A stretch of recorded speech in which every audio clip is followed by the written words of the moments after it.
ঠাকুরগাঁওয়ে নির্বাচনী প্রচারণায় কথা বলছেন বিএনপি মহাসচিব মির্জা ফখরুল ইসলাম আলমগীর। সরাসরি যুক্ত হচ্ছে তার বক্তব্যে।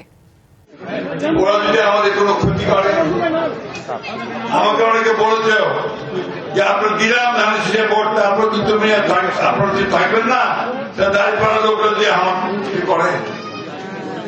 আপনাদেরকে আমি পরিষ্কার করে বলতে চাই, আমরা ধানের শীষের লোকেরা আপনাদের পাশে উঠতেও ছিলাম, এখনো থাকবো ইনশাআল্লাহ।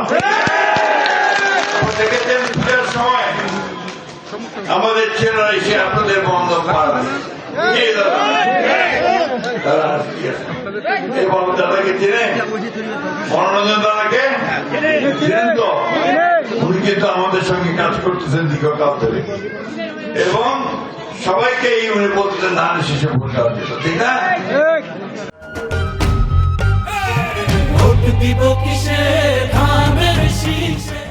আমি আজকে আসছি সেই আপনাদের কাছে ধানের শীষে ভোট দেওয়ার জন্য।